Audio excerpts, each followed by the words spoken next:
We knew it could happen. All the signs were there. But even still, nothing can prepare you for the level of wildfire destruction we're seeing across the Northwest tonight. So this right here is downtown Sept. And the Oregon GOP is asking the big questions. How do you define what 5 o'clock is? Well, I might know one guy who has the answer. It's 5 o'clock somewhere. Here's the story. Hey, hi guys, Dan Haggerty here. Welcome to The Story. So this is the part of the show, if you watch this, you know I tell you to take out your phone, message us, use Twitter and the Hey Dan hashtag, all that stuff. But tonight I want to tell you, if you're anywhere near any of the multiple fires burning out of control in our state right now, I want you to use your phone to tune into the local emergency management team in your area, the Department of Forestry maybe, the sheriff in your county, the police, right, etc. Any of those places, if you see an order to evacuate, you do it. All right, we're going to be covered a lot during this show. We'll touch on the fires and a lot of other stuff, but we can't cover every household, okay? You are in charge of that. Got it? All right, let's get started. And our big story, of course, I don't know, it can't really be summed up in words. You just need to see it to understand. It is so fiery, so smoky, so hot in some parts of central and western Oregon. It looked straight up apocalyptic in some of this video. During the day, the skies were blood red. It looked like another planet. And by early afternoon, it was pitch black in some areas. I mean, these fires are spreading so quickly, it's nearly impossible to keep track of all of them. Right now, lives are in danger. We do know that. Homes are in danger. Some appear to have already been burned. People are fleeing for safety as we go on the air right now. The evacuation orders keep piling up. And we are nowhere near the finish line. Keep that in mind. The conditions will be bad until Thursday. What we are experiencing here is not normal, and it's because of the wind. See, I asked Matt Zaffino about this a little earlier. I said, when was the last time that we had wind like this early in September? And he answered me in one word. He said, never. Now, we're going to talk to Matt about this a little bit more in just a minute. But see, this type of wind isn't supposed to show up until like late November or later. And by that time, what's the weather like? It's cooler outside. It's wet. It's rainy. There's a different potential for fire. What we're seeing now, this combination of heat, dry conditions, and wind, doesn't really have a comparison. And that's why Governor Brown gave us our quote of the day during a press conference today, saying, quote, "This is a once-in-a-generation event." But you know what? I think she might be talking about past generations, a lot more than this one, because climate change has accelerated during our lives, and we continue to stack up these extreme events. Catchphrases like once in a generation, they may apply, but this is not an anomaly. In fact, it was all but predicted and prepared for. And I know we ride our leaders, our state leaders, pretty hard when they mess up, but they do deserve credit where credit is due. And Governor Kate Brown declared a state of emergency for an imminent threat of fire all the way back on August 19th. They saw this coming. The declaration allowed state agencies to start coordinating a response and let the National Guard deploy resources long before these fires ever exploded. But that doesn't make the images that we're seeing, the ones we showed you off the top of the show in the last 24 hours, any less bizarre. Like video that we saw from our reporter Christine Pitawanich and her views from downtown Staten around lunchtime today. So this right here is downtown Staten. You can see the red hue, the red-orange glow in the sky.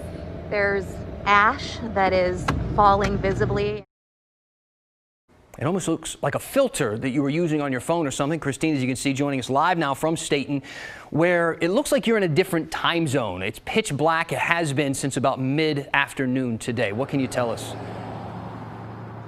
Yeah, no, I can tell you, Dan, I was not applying a filter, and it was nutty being in downtown Staten at 12:30 in the afternoon and having that sky look the way it did.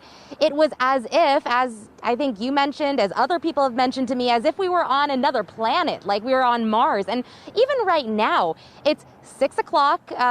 Typically, it would still be light out, but it feels like it's 11 p.m. It is dark, and it has been pretty dark. I mean, it hasn't felt like it's been afternoon, and since like maybe 3 or 4. I mean, it's really been really dark out here. The sky has gone through various phases. When we first came into Staten, as you saw in that video, the sky was just fiery red. Then it cleared out a little bit, and then it went back to being fiery red, and now it's just like nighttime. Right now, as I said, we're in Staten, right off Highway 22. We're also at a spot where they've put up a roadblock so people can't go further east than Staten. Earlier today, though, we went to Salem, which is where the Red Cross has set up an area for people who are leaving their homes, areas that have been evacuated, and many families are at the Oregon State Fairgrounds. In fact, we came across one family from Mill City, and they said there were like 20 of them that got in the same caravan and got out of Mill City. And we also, I believe, might have some video that we can play for you to show you how bad it actually got in Mill City. The video is taken from the Marion County Sheriff's Office Facebook page that they shared. And in this video, you can actually see just fire seemingly everywhere. And that is something that a lot of people are talking about, the damage to homes, to businesses. And at this point, it's still early. And so we still don't know the extent of the damage or what exactly has been burned. All we do know is a number of structures have been burned at this point. We just don't know the specifics. Christine, thank you so much. We want to turn now to Matt Zaffino. And Matt, when you look at those images of the red sky, I mean, there's a part of it that looks beautiful, honestly, but deep down, there's that part of your instinct that tells you something's not right. I mean, this seems dangerous. And you're one of the coolest, calmest people when it comes to severe weather because of your experience. You've seen so much, but you've been describing this as historic. Can you explain why? It is totally historic in a meteorological sense, and I will explain that. But the words I've been hearing, Dan, all day about the red sky and the smoke is end of days, apocalyptic, things like that. So it's been eerie since yesterday. Now, this is Mount Jefferson just peering over the top of the smoke from that Sandy Young Complex fire. This is the smoke as viewed from downtown Portland. We're getting a little bit of a plume right there, which is interesting. We'll keep an eye on that. East winds continue at 21 miles an hour. So the current status is this. We're still under a fire weather warning until tomorrow night at 8 o'clock. So this event is not over. It continues, even though the east winds have slackened a little bit. They're still raging in many locations and especially up over the fires. So where did our smoke come from? I'm going to show you two different satellite image clips here, and you will see the difference between last night when Portland got the smoke and today when Portland has had little smoke and it's been thick as anything down the valley, as Christine just showed us. So this is the satellite imagery last night. Our smoke came from wildfires in northeast Washington. Watch the upper tip of that yellow arrow. See the smoke up there? Those fires were getting fanned by these strong winds that developed as this storm system dropped south towards Salt Lake City. So that's where our smoke came from. The Oregon fires hadn't really blown up at that point because remember, the east winds didn't really pick up here until about 4 or 5 o'clock yesterday afternoon. But now look, we've got all the wind up in Washington. There's basically no wind. So this is today's imagery, those same fires in northeast Washington, not producing much smoke at all. The fires in Oregon, as you can see, just blanketing western Oregon, just south of Portland with the thick, heavy smoke that Christine and our other reporters and viewers have been sending us the pictures of. So that's the difference. That's where our smoke came from. For Portland, northeast Washington, the smoke in the valleys all coming from deeper in the Cascades and locally, really, in Oregon. This weather pattern only happens about once every 100 years. Now, folks at the National Weather Service were researching this as it was developing and looking at the maps and the models going back, and that's the frequency of this. I mean, we basically have never seen this in the climatological record. If you look at the average going back to about 1979 till now, we've never seen this. So basically, the frequency is about 0 until now. It's a common pattern for winter. If we get this east wind in the wintertime, yeah, that happens frequently, but we don't have the fire concerns in the winter, so it's not common for summer. It is still summer. And as far as climate change, I know you talked about this earlier, Dan. I would not attribute any single weather event to climate change unless it's been researched, until it's been researched. And that work will be done and has been done on hurricanes. For instance, Hurricane Harvey a couple years ago in Houston, researchers attributed about a 30 or 40% increase in rainfall due to climate change. So while I wouldn't attribute this event to climate change, what we do expect with our changing climate are more extreme weather events like this. So in a way, it's not surprising that we're getting a California-like firestorm, if you will, here in Oregon. Dan? Got it. Matt, thank you so much. I appreciate the perspective. You bet. We'll check back with you. Meanwhile, last night, so PGE, they did something they have never done before. They shut people's power off to prevent fires. About 5,000 homes along Highway 26 near Mount Hood. The power is still out there right now, and PGE says it might stay that way throughout the weekend.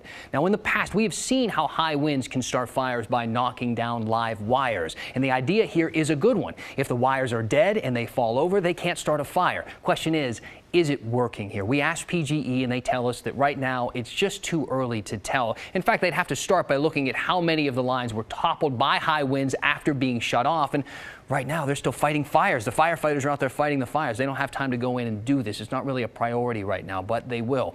Crews do think the fires along the Santiam Highway, where we just talked to Christine, were started by power lines that got knocked down. So this isn't a made-up thing. It's a very real danger, and it's something the governor talked about this afternoon. Are you recommending that any of the state's other utilities do the same while this wind event is still going on over the next day? So given the situation that we have for the next 24 hours, the answer would be yes. We really appreciate PGE's proactive efforts and would hope that other utilities, whether they be consumer or industrial owned, would take the same proactive actions. Now, look, we've got our whole newsroom working on these fires, and we're going to be showing you an entire hour of fire coverage, and that starts at 6:30 right after this show. But right now we do have plenty of other news to talk about here on The Story because, you know, after all, we all still dealing with the 3 Ps, the pandemic, protests, and politics. And we're going to start with politics. But before we do, I will say it once more, watch for evacuation orders and please stay safe. All right, now let's talk about politics. And listen, I know COVID-19 has kind of altered the meaning of time for a lot of us. I hardly know what day it is anymore. But the Oregon GOP is now calling the meaning of time into question. Now, I don't want to get too philosophical here about this. I mean, time is a flat circle. We all know that. But let me explain. See, yesterday we told you how the Oregon GOP is suing the Secretary of State's office for rejecting their party statement from being included on the voter pamphlet this year because they submitted it too late. It was due at 5 p.m. on August 25th, and the Secretary of State says that they got it at 5 o'clock and 29 seconds. By a hair, just missed it. Now, if you're wondering, why did the GOP wait so long to submit to the last minute there? The GOP lawyer says it's actually common for parties to wait until the last minute, and here's why. This is done because as soon as you file your voter's pamphlet statement, it's a matter of public record. And another party may choose to amend what they're going to file or file something new before the deadline to respond to whatever the Oregon Republican Party's communication was. Kevin Mannix also used to be the Oregon Republican chairman. Here's the thing. The party insists they weren't actually late to file, okay? They say they were on time, and it was the website that gave them problems. They weren't able to get logged in on time. Now, in pre-COVID times, they could just walk over to the elections office and do it in person. That's what they've always done. But that's not really an option right now. So the party thinks they have a pretty decent case to get this overturned. And they're using a very interesting argument to make that case, basically asking, what is time? How do we define what 5 o'clock is? Well, that will be one of the elements that we're going to be arguing in this case as to how do you define what 5 o'clock is, because there is case law.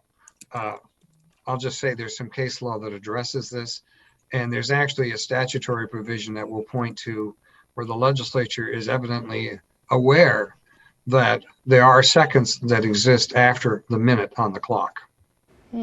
I've heard a lot of arguments in court, but define 5 o'clock is a new one. The GOP says that the Secretary of State's rejection reeks of partisanship, even though we must mention Secretary of State Bev Clarno is a Republican. I asked the GOP to clarify what they meant by that, but they wouldn't today. They said their lawyers told them not to. But you know who was happy to talk about it? Oregon Democrats. They sent us a statement absolutely blasting the GOP, saying in part that the GOP was unable to follow the rules and is now crying foul is ridiculous. And their accusations of partisanship are laughable. The Oregon GOP messed up. Instead of accepting the consequences that come with procrastinating until the absolute last minute, they're throwing a fit. For a political party that touts the importance of personal responsibility and following the letter of the law, the Republicans are having an awfully hard time owning up to their own mistake. Of course, we're going to have to wait to see who the judge wants to blame for all of this. At the end of the day, though, all this bickering and political chess just falls back on the voter, doesn't it? Who now has a voter pamphlet that may not represent both parties equally. All right, some of you had some questions after last night's show, specifically after we talked about this. This is yesterday, that pro-Trump caravan that wound from Clackamas Community College to Salem. Reporters covering the event noticed a lot of the cars belonging to the right-wing Proud Boys had covered up their license plates, which you're not allowed to do. That's against the law. A viewer asked on Twitter, how can a caravan of vehicles with covered plates travel an hour on I-5 without any traffic citations? So we reached out to the Salem police to see what we could find out, see what they could tell us, and they told us that they didn't think there actually were any traffic citations handed out, but that the Oregon State Police are the lead investigators. So we asked them too, and their response was, I have no idea. And literally, that is a direct quote. Salem police also couldn't give us an exact count of the arrests from yesterday after that rally turned into a brawl on the Capitol steps, but they believe it was 2. A stocked pantry is no good if you don't know what to do with the ingredients. Hi guys, my name is Sept Aiden. So a 5-year-old is teaching kids how to do way more than microwave a Hot Pocket. Now we're mixing it, guys. When the story continues. Hey there, welcome back. What a week, huh? What's that? It's Tuesday? Got it. So we got fires on the schedule, a pandemic, social uprising, an economic crisis. Am I missing something? Lots of things to talk about. We hope you can join the conversation, right? Help us navigate all of this. Use that hashtag, HeyDan. Just pick up your phone, send us a tweet. You can also email us at thestory@kgw.com. We'll read some of them at the end of the show. All right, we are 55 days away from the election. Yeah, it is coming up fast, really fast, and there's a lot on the ballot to talk about. And we want to talk about one of the measures right now that has to do with tobacco taxes in Oregon. Here's what Measure 108 would do if passed. Increase cigarette and cigar taxes, establish tax on e-cigarettes and nicotine vaping devices, fund health programs. All right, let's break that down just a little further for you. See, right now, a pack of 20 cigarettes is taxed at $1.33 per pack. That would jump up to $2 a pack. Right now, e-cigarettes and vaping products actually don't have any state taxes attached to them. So this would add 65 cents in tax based on however much they already cost. Now, I spoke with our political analyst, Len Bergstein, in more depth about this. As we look at Measure 108, we just talked about on the show recently the vaping crisis, which is something we forgot wasn't that long ago. But, you know, since COVID and other issues have risen to a primary focus here in the country, time seems to have slowed down a lot. But it was less than a year ago. We were talking about people dying from vaping. We had 2 deaths here in Oregon. Now we're looking at an initiative to increase tax on some of these products, the e-cigarettes and traditional cigarettes and cigars. What should people know about that measure? Well, cigarette taxes and taxes on cigars and inhalant delivery systems which is what the e-cigarettes are kind of characterized at, have had a bad history in terms of passage throughout the country. Only California has been able to offset the opposition of cigarette companies, tobacco companies, and others, and so that California's passed increased taxes, but a whole bunch of other states have failed. So this was an attempt, I think, to cloak this measure much more, as you say, in the health measure, the anti-vaping epidemic. If we didn't have the COVID epidemic staring us in the face, we probably would have said that this vaping would be the significant issue of our time, as you were mentioning, because of the impact on particularly younger citizens. So what we've got a measure here that would allow the raising of kind of taxes per cigarette and vaping to be able to raise about $160 million.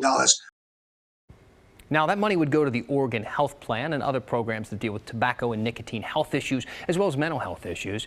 Now, we've got a lot of other measures and races to cover, and we are going to be focusing on those over the next couple of weeks until the election. If you have questions, even about some of the topics we've already covered, you don't have to skip over 108 now that we've discussed this. Just let us know. Use that hashtag, HeyDan. Now, when the pandemic started, we were talking a lot about rent. I mean, so many people had lost their jobs, they couldn't pay their rent, and you can't forget that that is still happening right now. And in some parts of Portland, people are just barely getting by. 1 in 4 renters are paying more than half of their income for rent alone. And it is a problem impacting Black, Indigenous, and people of color communities much more. See, 74% of Black people in Portland rent their homes, as opposed to 43% of white people. Now, the governor has an eviction moratorium for unpaid rent until the end of the year. But Mayor Ted Wheeler wants to go one step further. He is proposing this new law that would force landlords to pay moving costs if someone is forced out because their rent goes up. When we know that safe, stable housing is critical to maintaining the public's health, we're continuing to hear about rents going up, further challenging households that are already struggling to make their rent payments. He also wants to set aside $500,000 to help people renting in East Portland. Besides that, federal, state, and local government agencies are also starting to give out that $35 million in rent and mortgage assistance in Oregon.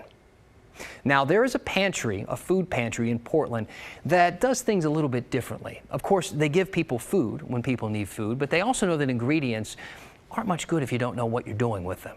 So Galen Etlin learned they're enlisting a rising culinary star to teach the next generation how to cook.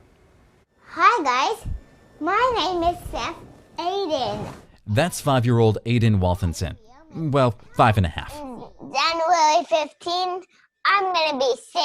He's now sharing how to cook on YouTube. Today we are making power crunchies. And the recipes are healthy, fun for kids. Linda Schlechter is director of Crossroads Food Bank in Northeast Portland. It gives out food boxes every Tuesday to families, but now it's also handing out special boxes of ingredients for kids with recipes, kitchen utensils, and other life lessons included. But also how to follow instructions, budgeting, because it tells how much each meal costs. Whoa, whoops. Chef Aiden helps demonstrate with videos online. Don't let the leaves touch each other or they won't get crispy. A 5-year-old who likes kale chips. When they start cooking, they will eat what they cook. Now with the pandemic, kids can't go to school. A lot of kids aren't getting food. Volunteers like Dee Burns say it's not just about nutrition for kids in need. It's also about bonding with family through cooking. And hopefully when they grow up, they'll have a love of cooking too. I have this cooking binder. Crossroads Food Bank gives kids a binder to save those recipes. Do you see the pictures? And pages are illustrated and kid-friendly. It's the first that I know of program like this in the country for kids. Linda Schlechter is proud of this project, serving more than 200 kids in its first few weeks. It's funded in part through a grant with Nourishing Neighbors. Linda hopes this is just the beginning. I'd love to extend it to the Boys and Girls Club, even go beyond that. It would be great if we could extend it into elementary schools. Families can pick up the cooking kits on Tuesdays at Crossroads Food Bank. What are these called again? Aiden is already feeling inspired, hoping to prepare meals one day for animals at the zoo. Food is really important for animals too, right? Yep. Llama. Now we're mixing it, guys. A dream in the works with a satisfying crunch. In Portland, I'm Galen Etlin. Scrumptious. For KGW News. Oh man, we should just play that one on a loop today. Makes me feel good. Hey, if we said something that maybe struck a nerve with you, talk to me about it. Pick up your phone, tweet us, use the hashtag HeyDan. I'm checking them right now. Email the story, kgw.com. We're going to read it for you after the break when we finish this thing up. Let's have a conversation. We'll see you next. All right, hey, Brian said, on the story about the Republican Party and their tardy filing, you ended by saying something about both parties, as if only 2 parties exist. Please keep in mind coverage that many parties exist in Oregon. Hashtag Green Party. You're exactly right. That's poor writing. I'll be better. My fault. Hey, Joe said, speaking of the definition of 5 o'clock, which was one of the arguments for the Republicans not getting in on time, this reminds me of a disagreement with my wife. I want to know what the definition of evening is. My wife thinks it begins at 5 o'clock. I think it begins at 6. You can find websites that support both times online, which is correct. I'm not getting in between this one, man. let me know. Use the hashtag #HeyDan, anybody, if you have any ideas. Kimberly said, hey, Dan, thanks for covering the fires. You know, one of the tenets of this show is we don't cover, we've said, the house fires and car crashes. But when you look at a fire like this, the fires that we're seeing right now, people's lives are in danger. Their property is in danger. Firefighters are out there fighting this. There are a lot of steps being taken. Of course, we are going to cover that whenever people's lives are on the line like that. And we're going to continue to cover it right now at 6:30. Laurel Porter's coming up. Stay with us on KGW.com as we continue to help you navigate everything that's happening right now in the state of Oregon. That does it for us here on The Story. I'm Dan Haggerty. I'll see you back here tomorrow.